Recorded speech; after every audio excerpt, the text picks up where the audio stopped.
Muy buenos días, apreciados amigos y hermanos. Hoy es domingo 13 de septiembre y estamos listos para continuar esta preciosa lección, la lección número 12. Así es, el Señor ha sido muy bueno con nosotros. Tuvimos un sábado maravilloso de gran comunión y de crecimiento espiritual. Ahora vamos a continuar en este inicio de semana con nuestro estudio de la lección. Así que, empecemos. Con ustedes Stephanie Franco y Eric Colón. Bienvenidos.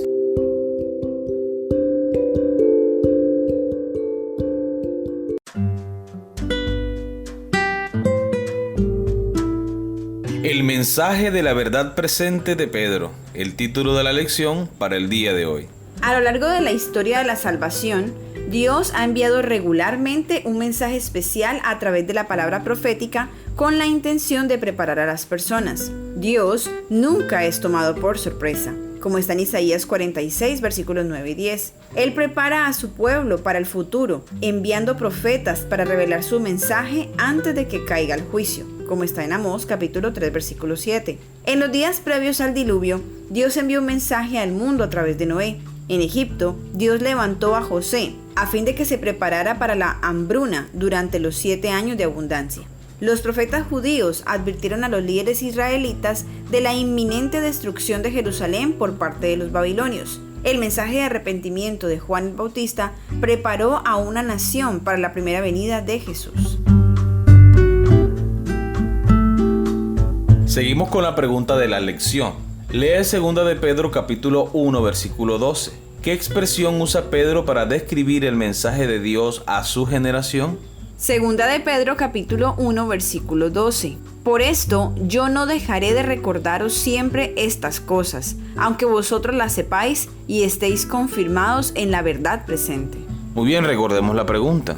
¿Qué expresión usa Pedro para describir el mensaje de Dios a su generación?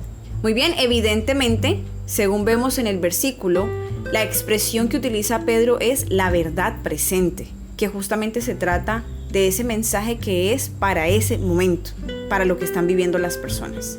Sabemos que el mensaje del Evangelio es una verdad presente en todo momento. Me refiero a Jesús y el plan de salvación, como vino y estuvo dispuesto a morir por cada uno de nosotros en la cruz del Calvario para darnos esperanza de salvación y vida eterna. Eso es un mensaje presente en toda época, en todo momento. Sin embargo, en toda la historia cristiana ha habido un mensaje propio para ese momento. En los inicios de la iglesia cristiana, ¿cuál era el mensaje central? ¿Cuál era el mensaje presente? Jesucristo. Jesucristo como el Mesías, Jesucristo como el enviado de Dios, Jesucristo como el Hijo de Dios y Jesucristo como Dios mismo. La gente no tenía ningún problema en aceptar a Dios el Padre, no tenía ningún problema en reconocer la obra del Espíritu Santo, pero sí tenían problemas de reconocer a Jesús como el Salvador, porque muchos sabían, obviamente, que era el hijo de José, el carpintero. Entonces las personas tenían ese prejuicio, ¿cierto? No reconocían en Jesús el Salvador del mundo. Así que el mensaje presente para la primera iglesia cristiana, ¿cuál era el mensaje? Jesucristo y lo que Él representa para nuestra vida, nuestro Salvador. De hecho, en el libro de Hechos, valga la redundancia, en el capítulo 19 hay una referencia bíblica para esto. Dice el versículo 1 de Hechos 19, aconteció que entre tanto que Apolos estaba en Corinto, Pablo, después de recorrer las regiones superiores, vino a Éfeso, y hallando a ciertos discípulos les dijo, ¿recibisteis el Espíritu Santo cuando creísteis?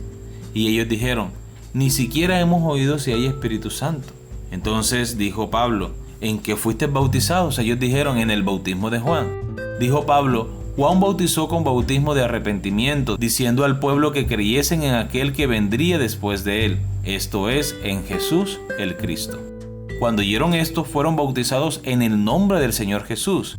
Y habiéndoles impuesto Pablo las manos, vino sobre ellos el Espíritu Santo y hablaban en lenguas y profetizaban. Versículo 7. Eran por todos unos 12 hombres. Entonces noten que el mensaje de la predicación presente para ese momento era Jesucristo y lo que Él representa para la vida del cristiano, nuestro Salvador, nuestro Redentor. Y vale la pena mencionar, amor, en el versículo 7 que el total de los hombres eran 12 personas. Otra referencia a grupos pequeños. Jesús inició su ministerio con 12 discípulos y aquí precisamente justo hay ese número, 12 discípulos. Ya en la época de la Reforma, la verdad presente, ¿cuál era? La justificación por la fe. Y sabemos que Martín Lutero hizo un gran esfuerzo en este sentido. Las personas eran engañadas con las bulas papales, creyendo que de esta manera podrían ser perdonados sus pecados. Pero Martín Lutero puso en alto el estandarte de la fe en Cristo Jesús, que es la única forma como nuestros pecados pueden ser perdonados y podernos presentar justificados delante de Dios. Ya en la época de Guillermo Miller, ¿cuál era el mensaje presente para esa época? El cumplimiento profético de las 2300 tardes y mañanas. Aunque la interpretación de esta profecía fue errada, esa era la verdad presente para ese momento y se predicaba con fervor, con ahínco, con constancia, con persistencia, y muchas personas creyeron en el mensaje que se predicaba en ese momento. Y en nuestros días, ¿cuál es el mensaje presente para nuestros días? El regreso de nuestro Señor Jesucristo. El regreso de nuestro Señor Jesucristo, el cumplimiento de las profecías de las 2300 tardes y mañanas, ahora con una correcta interpretación. Estamos esperando la venida de nuestro amante Salvador y vemos que todo lo que está escrito en la palabra de Dios poco a poco se ha ido cumpliendo como una advertencia, como un llamado al arrepentimiento, como un llamado a la consagración. De hecho, estos días nos ha ayudado a entender un poco más acerca de la palabra de Dios y el tiempo en el que estamos viviendo. Por esa razón, amor, es que hay tanta insistencia con lo de la verdad presente que tenemos ahora, es ir a predicar, ir a llevar la palabra de Dios a otras personas, porque justamente Dios quiere que nosotros ahora, para acelerar su regreso, podamos ir y llevar el mensaje a tantas personas como sea posible, porque hay muchos afuera que perecen sin salvación. Entonces, qué bueno que nosotros podamos también poner manos a la obra, así como nuestros hermanos en la fe de tiempos antiguos lo hicieron, también nosotros podamos hacerlo ahorita. Muy bien, vamos a la siguiente pregunta. Lee 2 de Pedro capítulo 1 versículos 16 al 21. ¿Cuál era este mensaje de verdad presente que proclamaban Pedro y los discípulos? 2 de Pedro capítulo 1 versículo 16 al 21. Porque no os hemos dado a conocer el poder y la venida de nuestro Señor Jesucristo siguiendo fábulas artificiosas, sino como habiendo visto con nuestros propios ojos su majestad. Pues cuando Él recibió de Dios Padre honra y gloria, le fue enviada desde la magnífica gloria una voz que decía: Este es mi Hijo amado en el cual tengo complacencia. Y nosotros oímos esta voz, enviada del cielo, cuando estábamos con Él en el Monte Santo. Tenemos también la palabra profética más segura, a la cual hacéis bien en estar atentos como a una antorcha que alumbra en lugar oscuro, hasta que el día esclarezca y el lucero de la mañana salga en vuestros corazones.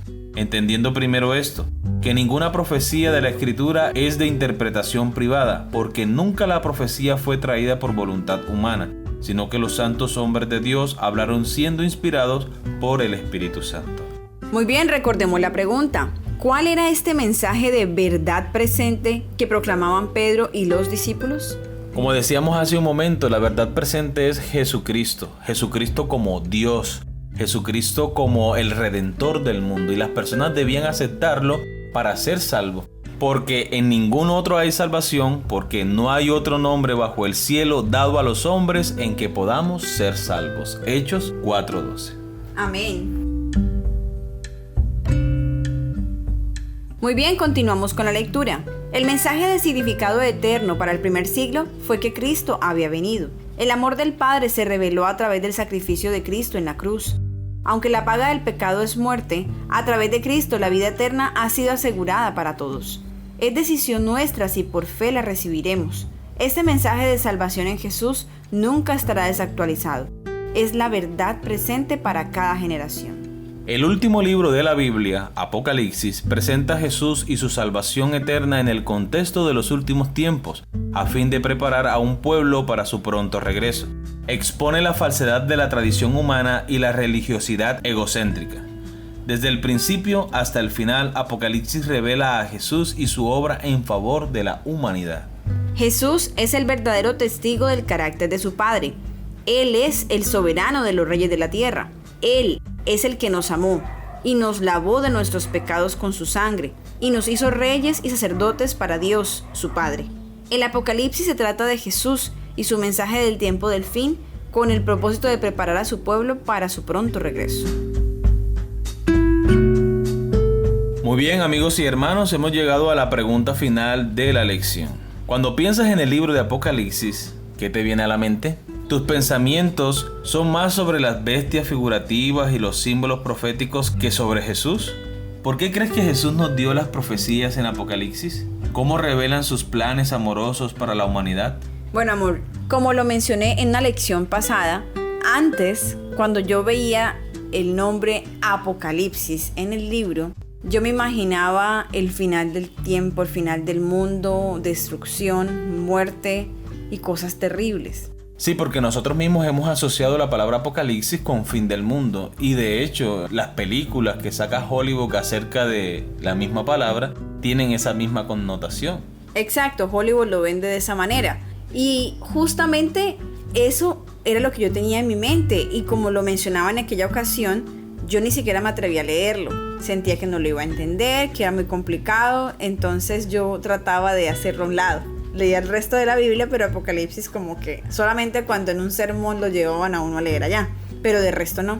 Ahora, después de que tuvimos la lección de Apocalipsis en lecciones pasadas, me di cuenta que es un libro muy bonito, es un libro que nos permite a nosotros tener vislumbres de lo que está por venir, del regreso de Jesús, de ese momento en que podemos recibirlo a Él cuando vengan las nubes y vamos a ser transformados. Entonces, ahora cuando veo el libro del Apocalipsis, pienso en esa promesa que tenemos del retorno de Jesús y en esa promesa de que todo este mundo de pecado, de tristeza, de dolor, va a terminar. Amén. Y vamos a empezar un mundo de paz, de amor, de estar con Jesús para nunca más separarnos de Él. Amén. Podemos ver a Jesús en el libro de Apocalipsis así como lo vemos en toda la Biblia, obrando, intercediendo en favor de sus hijos. Y es que yo creo, amor, que justamente es el plan del enemigo hacer que nos alejemos de la lectura de Apocalipsis, que miremos toda la Biblia y veamos Apocalipsis con temor, porque justamente en Apocalipsis creo que es uno de los libros donde se muestra más el amor de Jesús por nosotros, el amor de Dios en medio de su plan para poder redimirnos y para poder llevarnos con Él a vivir eternamente. Justamente Apocalipsis habla de lo que será nuestra vida con Dios, al lado de Él, lo que será nuestra vida al lado de las personas que amamos, ya para jamás, jamás perderlos, sino estar siempre juntos y siempre, obviamente, junto a nuestro amado Jesús, aprendiendo de Él y adorándole por toda la eternidad. Amén. Muy bien, hermanos, hemos llegado al final de nuestra lección. Esperamos que haya sido de gran crecimiento espiritual para cada uno de ustedes como lo ha sido para nosotros. Recuerden que les esperamos mañana para una nueva lección. Que Dios les bendiga.